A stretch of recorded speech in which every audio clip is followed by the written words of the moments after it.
Fala pessoal, um prazer receber vocês aqui para a primeira roda de conversa com os gestores de Fiagro. Hoje nós estamos aqui com o Gustavo Gomes, que é Head Comercial, cuida dos Fiagros da XP, Júlia Brett, sócia da JGP e o Otaciano Neto da Suno. A gente vai fazer um papo bacana aqui. A gente sabe que todo mundo está falando de quebra de safra e surgiu a possibilidade de a gente bater um papo aqui para entender o que está acontecendo na agricultura brasileira, como é que isso está afetando o mercado de crédito, o que isso tem a ver com o investidor de varejo, o que isso tem a ver com o investidor que está aplicando em Fiagro. Eu quero começar aqui esse papo, primeiro me apresentando, meu nome é Luiz Henrique Mendes, eu sou jornalista e fundador do The Agribis e vou trazer aqui meus convidados para a mesa. Gustavo, se você puder apresentar um pouquinho do que você faz aí na XP, qual é o tamanho da área que você cuida, quais são os fundos. Legal, obrigado, boa tarde a todos. Meu nome é Gustavo, eu sou responsável pela gestão comercial dos Fiagros da XP, né? Hoje, atualmente, a gente tem dois fundos, né? O XP-CA, com aproximadamente 430, 440 milhões de patrimônio, e o XP-AG, com 1 bilhão e 400, 1 bilhão e 500, então os dois juntos têm praticamente 2 bilhões sob gestão. Essa é a minha atuação, eu estou lá na XP há praticamente 2 anos, na linha de frente aí, tanto no relacionamento com investidores e também a busca de bons negócios aí para o fundo. Legal. Júlia, se puder contar um pouquinho aí o que vocês estão fazendo em agro na JGP? Claro, vamos lá. Prazer, pessoal, muito bom estar aqui com vocês. A JGP hoje em dia tem 35 bilhões sob gestão, em crédito a gente tem 8,5 bi. Nas estratégias de agro das quais eu sou responsável, a gente tem 200 milhões em cada fundo, a gente tem um fundo listado e um certificado, então somando aí 400 milhões. Sou responsável pelas estratégias agro e de ESG e estamos aí desde novembro de 21 com o nosso listado na rua, fazendo certificado no ano seguinte, nessa mesma jornada aí que o Gustavo. Maravilha. Otaciano Neto, head de agro da Suno, tem o Snag, estão lançando um fundo de café. Conta um pouquinho aí do que vocês estão fazendo. Legal, Luiz. Primeiro, obrigado por você estarem aqui, né, recebendo o Luiz, recebendo o Gustavo, a Júlia. Super privilégio tê-los aqui na Suno. A Suno hoje, a gente tem dois fundos, né, um fundo já, o Snag 11, já há mais tempo no mercado, hoje tem quase 80 mil cotistas, 500 milhões de patrimônio líquido, e a gente lançou recentemente uma estratégia junto com a Big Trade e o Grupo Monte Santo Tavares, que é super tradicional, operador de café no Brasil, já foram sócios do Café Três Corações lá no passado. Nós temos um fundo chamado Café 11, que eu brinco que é o ticker mais charmoso que tem no mercado, valorizando a cafeicultura com a paixão do brasileiro, e essa estratégia recente ainda não está no varejo, não, as cotas são para investidores institucionais, mas certamente caminhará para estar no varejo, disponível para as pessoas, os investidores brasileiros. Show de bola. Bom, Fiagro aí é uma indústria que tem ainda muito recente, não tem 3 anos, né? A gente viu a indústria começa num momento muito exuberante da agricultura brasileira, sobretudo no mercado de grãos. Então, os investidores compraram ativo, vieram para o mercado. Nós estamos falando de mais de 400 mil pessoas investindo em Fiagro. Mas a gente viu do meio do ano passado para esse ano um momento mais difícil, preço caindo, estoque muito alto. E aí começa a ter dúvida do investidor. O agro vai quebrar? O que vai acontecer com minha cota? O que você tem escutado aí, Gustavo? Você tem ouvido bastante gente, a turma está preocupada, como é que você tem dialogado com os investidores? Legal. Antes de mais nada, o agro não vai quebrar, né? O que a gente gosta de comentar é que a gente está falando basicamente de commodities, né? Então tem o seu ciclo, né? Muitos investidores sim vêm questionando, a gente vem batendo papo com diversos escritórios vinculados à XP, com muitos investidores, para passar a nossa visão, né, perante o momento atual, né? O que a gente vem achando do momento atual. E, né, eu acho que todo mundo concorda com isso. A nossa ideia aqui não é falar se vai ter 145, 150, 155 milhões de toneladas, por exemplo, de colheita da soja, que está sendo colhida inclusive agora, né? Mas é entender o momento atual e como que isso deriva para o crédito, né? Então, é essa visão que a gente dá muito para os nossos investidores, né? Então, sim, é uma safra, na nossa visão, de equalização, as margens serão menores, né? Os preços já vêm depreciando, principalmente da soja, o milho, que é o carro-chefe do Brasil. Claro que a gente pode contar outras culturas, como o açúcar, que foi muito bem, né, no último ano e tal, mas eu vou falar assim, de soja e milho, os preços recuaram muito depois da pandemia. Teve o ápice, né, e a partir de, vou falar assim, meados de 2023, esses preços recuaram, né? Tudo bem que os insumos também caíram, mas as margens dos produtores ficaram mais apertadas, né? Então, além disso, né, o que a gente vem comentando muito é o impacto do El Niño, né? Então, como que isso vai impactar a carteira de cada um dos fundos, e como que a gente, como gestor dos fundos, analisa isso. Então, Acho que o mais importante aqui do nosso lado, até para dar oportunidade para os outros falarem também, é o seguinte, a gente avalia que o cliente ele não quebra por conta de uma safra só. Se vem um cliente e quebra, é porque já é um problema que talvez o gestor não analisou lá atrás, né? Então, eu acho que esse é o principal ponto. Então, de novo, a gente tem contato direto com os nossos clientes, quem está produzindo soja. Agora, né, nessa época agora a gente já tem um pouco mais de ideia de como é que vai ser o desenho da soja. Para o milho safrinha ainda tem algumas incógnitas, né? Mas a gente já escuta falar também de uma reversão, né? O pessoal estava estimando 90 milhões de toneladas na safrinha. O ano passado foi 105, 106, alguma coisa perto disso, e agora já estão falando de 98, 95, alguma coisa assim. Então já deve ter uma recuperação, né? Mas no caso da soja, já tem um desenho um pouco mais concluído. Quem sofreu mais foi quem plantou muito cedo, né? Que estava com expectativa de uma chuva, né? Plantou aquela variedade precoce, imaginando uma boa janela para a safrinha, e isso acabou tendo impacto. Então isso realmente teve um impacto grande. Mas o que a gente está analisando muito? Como é que foi a fixação? Como é que esse produtor eventualmente está preparando para o algodão, que pode recuperar um pouco das margens, do próprio milho, que tende a balancear um pouco o estrago que foi feito na soja. E para terminar, a nossa visão é que o problema foi maior, de novo, nesses produtores que estão mais pontuais, assim, talvez em norte de Goiás, Mato Grosso, norte do Mato Grosso também, mas outras regiões que já sofreram em outros anos com o El Niño, como o Maranhão, né, o Mato Piba, que a gente fala, de maneira geral, o que a gente tem visto é que o problema não foi tão grande assim, né? Então, sim, está tendo talvez um produtor que ia colher 67, vai colher 60, mas ainda fecha a conta. Isso que é importante considerar, tá bom, Luiz? Então, essa é a nossa visão e isso que a gente vem repassando para os investidores. Perfeito. Safra gaúcha vem melhor também.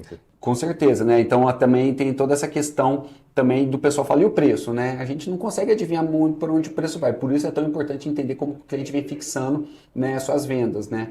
A safra gaúcha vem bem, recuperando de anos ruins, né? A Argentina vem muito bem também, né? Já estima que a Argentina vai sair dos 25 milhões de toneladas do ano passado para mais de 50 esse ano. Então acaba que vai ter muita soja no mercado de maneira geral e isso faz com que não tenha um movimento tão grande, uma expectativa tão grande de subida dos preços, né? Então esse é um panorama que a gente vem trazendo também para o pessoal. Perfeito. Passar um pouquinho da bola aqui para a Júlia. Júlia, a gente falou acho que em julho, no The Agribiz, vocês tinham feito um relatório estimando aí o que estava acontecendo com produtividade do produtor, como é que isso afetaria a situação de crédito, estrutura de capital do agricultor, que é um pouco do que a gente viu acontecer em dezembro. E me lembro que uma frase que me marcou na época da entrevista, você falou: a luz amarela está acesa, essa indústria de Fiagro ela ainda é muito recente, a gente precisa tomar cuidado para não traumatizar o investidor. Como é que você está vendo o cenário de lá para cá e como é que isso rebate nos fundos da JGP? Eu sei que vocês não têm produtor, vocês têm mais corporativo, mas conta um pouquinho, o que vocês estão vendo do cenário, como é que isso preocupa ou não? Vamos lá.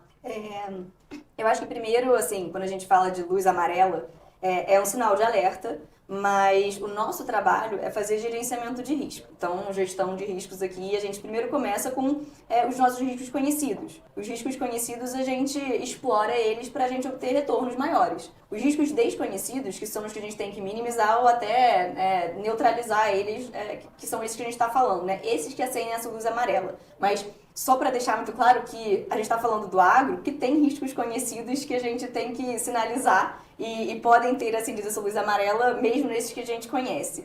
E aí essa gestão de risco contínua, monitorada, que a gente sabe qual que é a exposição que a gente tem, em quais níveis de qualidade, né, do produto, a gente consegue explicar isso para todos os nossos cotistas, ainda para dizer que não passamos desse sinal amarelo, não atravessamos o sinal, mas ainda assim a gente tem que olhar o que está acontecendo. E o que está acontecendo?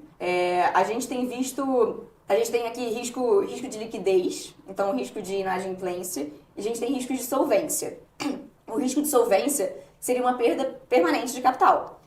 O risco de inadimplência poderia ser uma coisa transitória, um momento que o produtor teve uma margem mais baixa, o produtor ou qualquer empresário teve uma margem mais baixa e vai precisar de um ajuste de fluxo de capital durante esse ano. É isso que a gente tem visto. Então, o que mais está acontecendo nesse momento é conversas junto com os empresários para sentir o que era esperado no ano passado, o que de fato aconteceu e como que a gente segue daqui para frente. Como que o gestor se protege em muitos casos? Ele acaba tendo algumas obrigações contratuais junto com as empresas, então o que a gente chama de covenants, o que a gente tem de obrigação de não oneração em alguns ativos, então para proteger a minha garantia e meu espaço na fila de garantia, vamos dizer assim. E são sobre essas métricas que a gente tem conversado hoje em dia.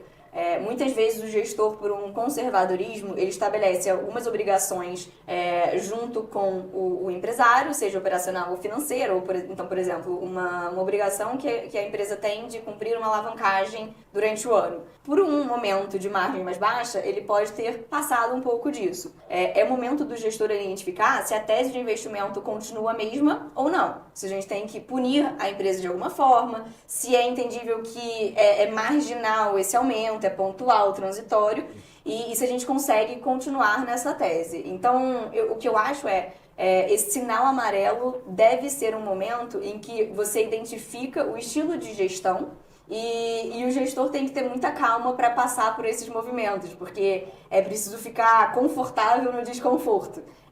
Algumas dessas conversas são desconfortáveis de ter. E eu aqui até faço um apelo, né, pro empresário, pro produtor do campo. Tenha essas conversas o quanto antes. Não tenha medo, não fique com vergonha, porque o quanto antes você sentar na mesa com quem está te financiando, com qualquer contraparte que você tenha, primeiro, você não fica numa fila que daqui a pouco vai ficar muito grande e ninguém vai te dar atenção. Segundo, demonstra muita boa fé e não perde a confiança da sua contraparte. E terceiro, a sua contraparte tem tempo para criar uma solução para você e para ela, para que vocês sigam juntos até a safra seguinte. Então, é esse caminho que eu vejo de... não é uma quebra do agro como um todo, não é um sinal vermelho, não passamos o sinal, mas é um momento de calma e gestão de portfólio. O quanto mais diversificado você tiver também, diminui os seus riscos, obviamente. Então você precisa ter não só uma diversificação geográfica, como uma diversificação na cadeia. São muitos elos. Quando a gente fala do tal número de 25% do PIB, você está falando desde o grão ali na terra até o seu hambúrguer. Então, você pode diversificar essa cadeia. E lembrando, né, o Laninha e o El Niño têm efeitos diferentes no Brasil. A gente tem um espaço muito grande. Não é muito correto você simplificar e dizer que o agro vai vibrar por causa de uma safra. 2 safras. É um setor cíclico que o investidor está conhecendo. Então, eu acho que o importante aqui, o primeiro lugar, é educar os nossos investidores, os nossos cotistas e demonstrar a nossa capacidade de gerenciamento de riscos. E como é que vocês têm visto, vocês estão recebendo muita mensagem? Eu vi que a indústria em geral, as cotas andaram muito mal de dezembro para cá, tem fundo que negocia abaixo do patrimonial, que não faz muito sentido, mas é o que acontece no mercado. Como é que vocês estão, de onde é que vocês estão recebendo? Qual é a maior preocupação do investidor nesse momento? O que vai quebrar? Eu acho que essa é a pergunta principal e como você falou, a gente não investe em produtor rural diretamente, então eu acho que é um elo da cadeia que é muito fragilizado em momentos de ciclo mais baixo. Eu diria que eu acho que o Gustavo explicou, então passamos aqui por um ciclo de alta de preços, tivemos muitos produtores que expandiram área, se alavancaram, tomaram dívida quando o CDI estava 2, CDI foi para mais de 2 dígitos e a gente tem um momento de ciclo de baixa de margens. Então, quem está mais fragilizado e quem tem menos capacidade e pricing power, né, para discutir com todos os seus stakeholders, seja fornecedor, seja credor, quem tem menos essa possibilidade está mais exposto. E é nisso que a gente acaba não tendo exposição atualmente, e até um dado, né, de novo, é sinal amarelo, mas que é interessante, até do Serasa, que tem uma estatística recente de quantas RJs foram pedidas no ano passado até setembro, né, no terceiro trimestre. A gente teve um aumento de pessoa física, produtor rural, a gente teve 80 pedidos ano passado, até o terceiro tri, esse número de 2022 foram 20 pedidos. Então, assim, demonstra que tem aqui um aumento significativo de risco especialmente nesse elo que eu diria que é mais fragilizado. Perfeito. Passando aqui o Tassiano Neto, que é um dos mais vocais defensores aí da indústria de Fiagro. Acho que desde a criação, quando eu conheci o Tassiano, ele já vinha falando esse é um negócio que vai pegar, o Brasil precisa de uma alternativa privada para financiar o agronegócio. E aqui na Suno você tem no portfólio Boa Safra, você tem clientes da Boa Safra, você tem leite, você tem café mais recentemente. Como é que você está vendo aí esse cenário? Você viu inadimplência, não está vendo inadimplência? Para onde é que a gente vai no mercado de agro? Legal. Então, um contexto geral, Luiz, assim, se pegar o agro brasileiro, né, nós temos 5 milhões de produtores rurais. Esses 5 milhões de produtores, nós temos 400 mil responsáveis por 86% do valor bruto da produção agropecuária. A Júlia traz o número do Serasa de 80 RJs. Assim. Então, olha a distância que nós temos. Vou pegando só os produtores mais competitivos. Né? De 400 mil que produz praticamente tudo no Brasil, nós temos 80. Isso é insignificante perto do volume total de produtores rurais no Brasil. Quando a gente olha o mercado de capitais também, a carteira de crédito do agro do Brasil, a demanda do produtor rural é em torno de R$1 trilhão ano. Desse 1 trilhão, nós temos entre 10% e 15% no mercado de capitais, que são os CRAs, CDCAs e os FIAGROS, mas tem muita sobreposição nessa conta, né? Tem muitos CRAs dentro do FIAGRO. Então, por isso que eu estou no número, ninguém cravou esse número no mercado ainda, mas eu calculo algo em torno de entre 10% e 15% no mercado de capitais. Então, evidentemente, assim, que todo investimento existe risco, mas no agro, né, olhando do ponto de vista do investidor do FIAGRO, assim, eu acho que o barulho tem sido muito maior do que efetivamente os problemas que nós estamos tendo. Eu trouxe o primeiro dado da questão da RJ perto do tamanho do produtor rural brasileiro, o tamanho do mercado de capitais está exposto na indústria de crédito rural no Brasil, né, com menos de 15%.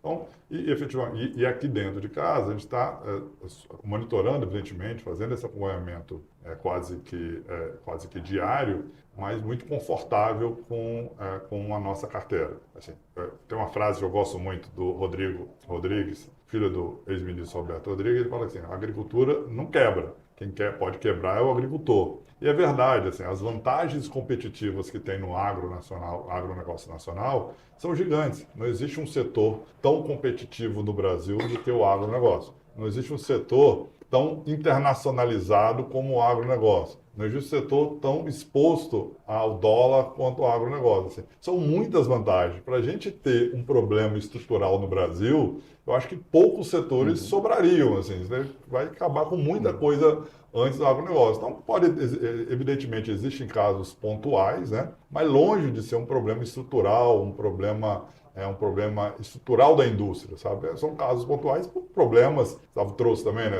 A gente tinha, o cara já vinha com problemas e agora, caiu o preço das commodities, caiu a produtividade, tem problema, não é o ninho, gente que tem problema, mas a gente está confortável, eu não tenho dúvida que eu acho que isso não abala o investidor. Assim. Você tem o investidor que sai rápido por causa do barulho, vê barulho grande, sai, mas você vê um outro tipo de investidor que viu que caiu abaixo do valor patrimonial e compra, sabe? Então, para mim, o ano de 2024 vai ser outro excelente ano de captação e de crescimento dos FIAGROS como esse instrumento fundamental para financiar a agricultura brasileira. E como é que vocês na Suno acompanham a qualidade do crédito, tanto quando é produtor rural quanto quando é empresa? A gente, sim, além das informações, né, que a gente busca direto com as empresas, a gente usa sistemas. Então, hoje a gente usa Serasa como um fornecedor, nós usamos Adiagro como um fornecedor e vai juntando todas as informações, né? Presença em campo permanente, visitando os nossos clientes. Eu faço muito, acho que 60% do meu tempo rodando o interior, fico 40% do meu tempo aqui dentro da empresa, 60% rodando, fazendo todas as análises, acompanhamento permanente dos nossos clientes e também usando inteligência. Né? Acho que a gente está a gente desenvolveu muito no Brasil ao longo dos anos inteligência para interpretar os riscos individuais dos CPFs. Né? Essa questão de interpretar risco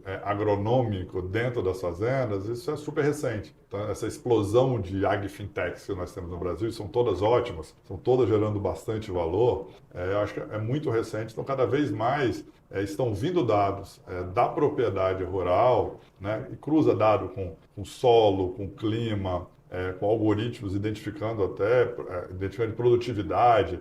Ah, mas tem erro ainda, não foi perfeito, tem 10%. Gente, a gente não tinha nada. Se está com erro de 10%, é um avanço impressionante. Acho que essas tecnologias estão ajudando muito e vão ajudar cada vez mais o mercado de crédito como um todo, seja o mercado bancário, seja o mercado de capitais, em aperfeiçoar a identificação desses riscos e o monitoramento. Então, eu falo permanentemente com as fintechs, sou super incentivador e elas são fundamentais para nós crescermos o mercado de capitais no financiamento do agro no Brasil. Bacana. Deixa eu falar aqui de um tema, nas conversas com gestores sempre aparece, tem gestor que só dá crédito corporativo, como é o caso do pessoal da JGP, tem gestor que só faz produtor rural, tem gestor que faz produtor rural, que faz crédito corporativo, acho que o XP faz um pouco disso. Sim. E começando aqui com o Gustavo, parte das coisas que de vez em quando o gestor que está fora do crédito ao produtor rural diz, eu não vou entrar no produtor rural, por quê? Porque o produtor rural que está chegando no Fiagro é o produtor rural que já não conseguiu crédito no banco. Então eu não vou dar crédito para ele porque ele já é um cara mais arriscado. Como é que você que faz crédito para os dois olha para alguém que diz isso? Ótima pergunta. E posso te confessar que é o oposto, completamente. Pelo menos nos casos que a gente tem dentro dos nossos portfólios. Por quê? A gente primeiro nomeia como produtor, mas quase na totalidade não, todos hoje produtores rurais presentes nos nossos fundos são CNPJ. Esse é o primeiro ponto. E com exceção de um que está em processo de governança para balanço auditado, todos os outros têm balanços auditados. Ou seja, a gente já exigiu um nível de transparência e eles já têm, não por conta especificamente dos fiagros, esse quesito. Por que eles foram atrás de um fiagro, de uma primeira emissão de CRA? Para justamente aumentar o leque de oferta de crédito deles, entendeu? Então, isso é importante, porque quando a gente vê um produtor, e até é uma medida talvez para a gente de análise de crédito, de liquidez, é acompanhar a bancabilidade desse produtor. A gente quer produtor, empresa, aí eu acho que não diferencia. Então, a gente quer muito acompanhar qual o nível de acesso a linhas de crédito que esse produtor ou empresa tem, né? Se ele capta curto prazo, se ele capta só longo prazo, entendeu? Então, esse é uma medida. A gente fala dentro da XP que a gente gosta de namorar, né? Mas para casar tem que levar um tempo. E eu acho que o crédito é muito baseado nisso, né? Na questão da confiança, na credibilidade que o cliente, né? No caso, o devedor tem com relação e a gente como credor tem em relação a ele. Então, o que eu quero dizer é que a gente não se importa de, no futuro, ser o principal parceiro dele. Com uma emissão de CRA, uma CPR, eventualmente, que, né, se Deus quiser, a gente vai ter essa possibilidade de fazer as CPRs nos fiagros FIIs, né? Futuro, a gente espera. Mas, então é isso. Então, foi justamente o oposto. Esses produtores e empresas vieram muito na função, olha, eu quero melhorar meu nível de governança, eu quero melhorar meu nível de transparência perante o mercado, eu quero emitir um CRA. Entendeu? Então, muitos deles foi a primeira operação de CRA. Entendeu? Almejando eventualmente no futuro um CRA pulverizado, distribuído no varejo e tudo mais, mas ele vê muito mais como mais um leque, uma oferta de crédito. E ele não vai deixar de trabalhar com os grandes bancos, os grandes financiadores, né? Falando de Banco do Brasil, do Itaú, do Rabobank, do Santander, dentre outros.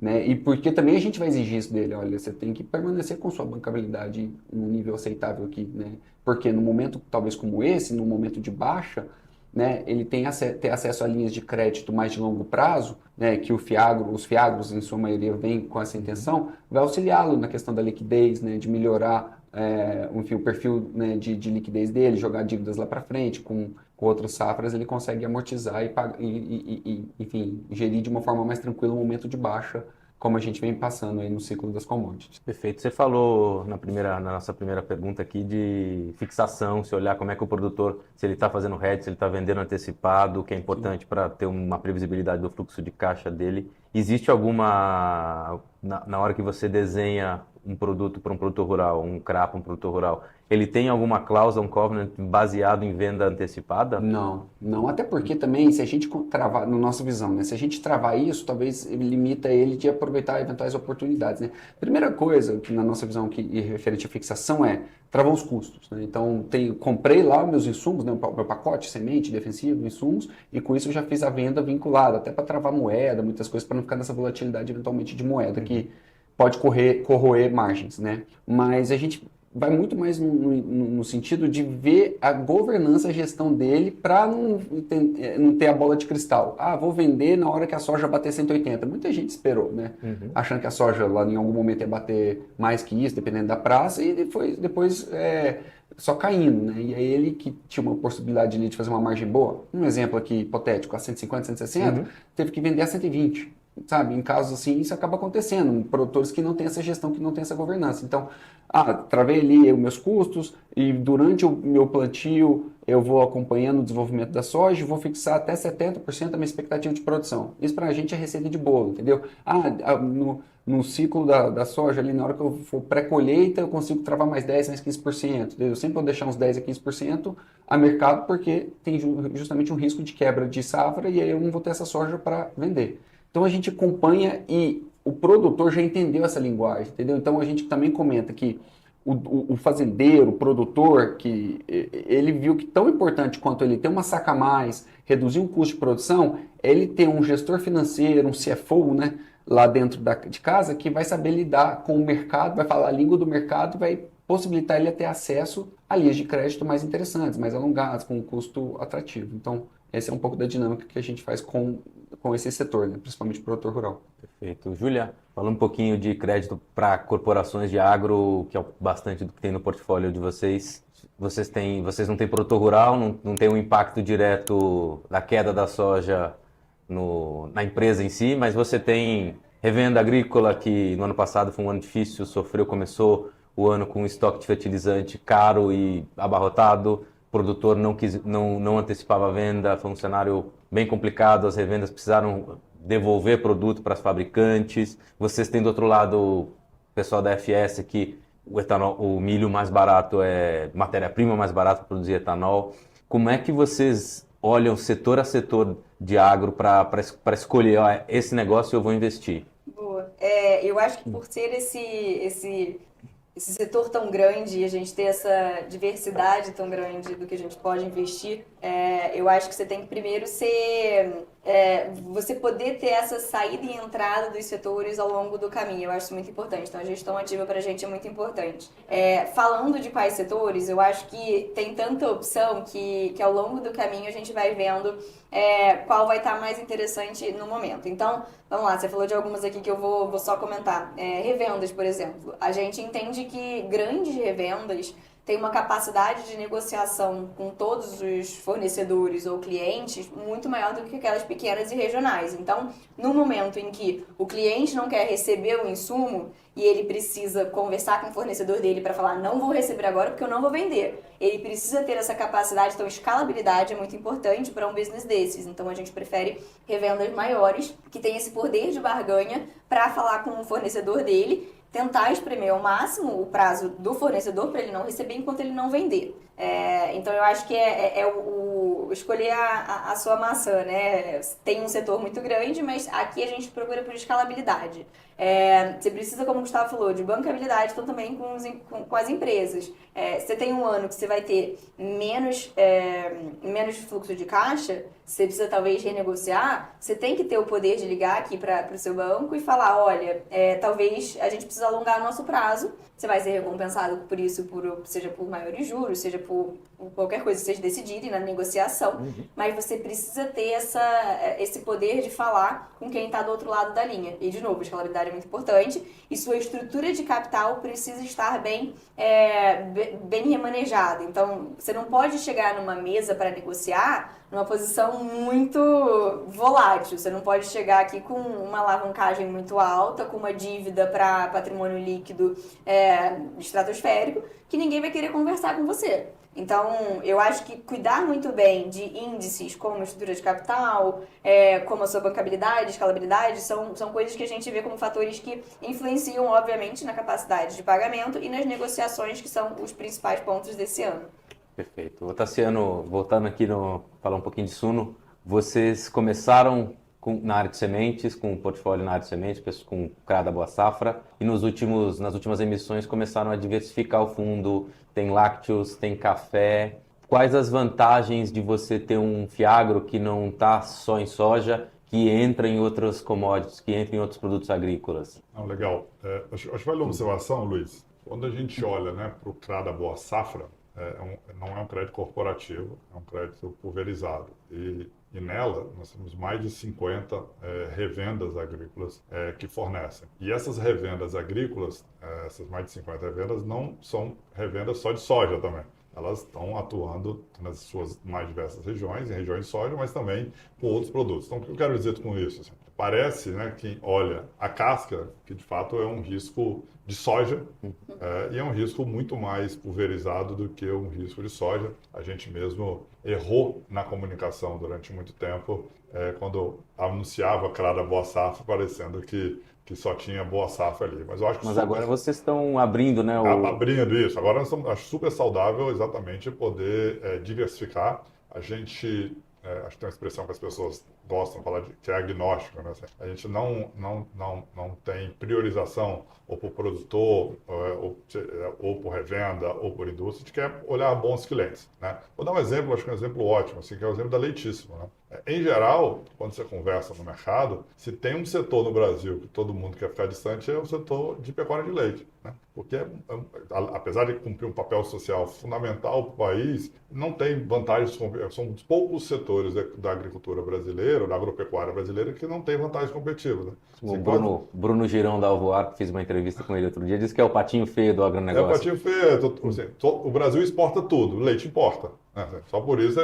Mas quando a gente olhou a Leitíssimo, fomos lá, pegou uma história dos neozelandeses em investimento no Brasil, e quando você vai no supermercado, vê um preço do leite Leitíssimo com o dobro do preço de qualquer outro litro de leite que estiver na gôndola, pô, essa empresa tem vantagens competitivas. Então, se a gente tivesse aqui uma exclusão, né, por pecuária de leite, a gente deixaria de fazer uma operação que está super confortável, por exemplo, que é com a Leitíssimo. Mas eu acho que a tendência cada vez mais é diversificar. E os fundos crescendo, né, o SNAG crescendo, a gente vai cada vez mais poder diversificar. Não só diversificar do ponto de vista de produto, né? Assim, a diversificação, se você diversifica produto, você já faz praticamente toda a outra diversificação. O que é o produto nacional, né? O produto nacional é soja. Até no meu Espírito Santo lá, que não tinha soja, agora tem, né? Imagina. Os outros produtos são muito regionalizados, né? Café Conilon está no Espírito Santo, sul da Bahia, Rondônia, mamão em 2 ou 3 lugares, laranja concentrada em São Paulo, cana muito no centro-sul. Então, ao diversificar a cultura, você automaticamente diversifica regionalmente, o que você vai acabar diversificando riscos climáticos e você diversifica uma coisa que é muito importante para o agro, que são os riscos sanitários, né? A gente lembra, no início do ano passado, a China fecha a importação de carne. Vaca louca. Da vaca louca, um caso que logo depois foi refeito o teste, dito que não tinha problema, e deu um problema no setor, por causa de um risco sanitário, né? Imagina só, qual outro setor da economia você tem um risco sanitário tão próximo, né? O agro tem esse desafio. Então, a gente vai estar com esse trabalho agora permanente de diversificação cada vez mais do fundo, e o crescimento dele é natural, né? Vai crescendo, vai trazendo novas operações, e acho que a gente vai seguir nessa toada aí para os próximos meses e anos. Maravilha. Estamos caminhando aqui para o final, pessoal. Queria aqui fazer um encerramento com cada um, começando aqui pelo Otaciano. Primeiro agradecer aqui o convite da Suno para mediar aqui essa conversa, né? Estamos aqui nos estúdios da Suno. Então, se você puder, Otaciano, falar um pouquinho do que você está vendo para a indústria nos próximos meses aí, enfim, e deixar um recado aí para quem estiver nos assistindo. Legal, acho que falar muito para o investidor, né? Assim, não existe setor da economia nacional, como eu disse, que tem mais vantagens competitivas que o agro. E tenho certeza que a maioria absoluta dos investidores tem na sua carteira uma representação muito menor do que os 25%, 30% que é o PIB nacional. Assim. Então, o Brasil, pega agora os últimos dados do MDIC, né, do Ministério do Desenvolvimento, soja, o agro, petróleo e minério, é isso. Assim. E quase todo mundo tem vale e tem mineração e fica olhando de lado para o agro. Assim, não faz o menor sentido o negócio desse. Assim. Então, minha palavra é essa, de incentivo. Tem muita coisa boa, tem 30 empresas, tem 30 fiagros, tem muita coisa colocada no mercado. Analisa caso a caso, tome sua decisão individualmente, mas não faz muito sentido no Brasil, no país mais importante do agronegócio mundial, você que o brasileiro ou nasceu na roça, no interior, ou o pai, mãe nasceu, ou o avô nasceu, não tem jeito. Assim, o avô no máximo nasceu no interior. Com essa raiz que tem, está tão distante do agro. Então, a minha palavra é de incentivo.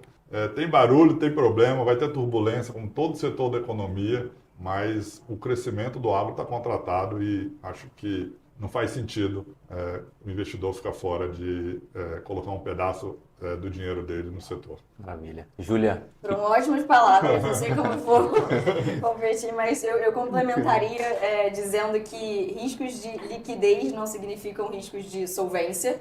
Então, ficar de olho o que é perda de capital permanente e o que é transitório.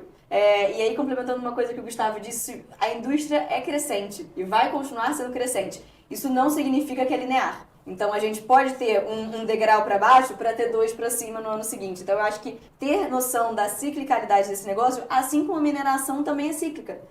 Então, aqui a gente tem esse conhecimento para lidar com momentos de baixa.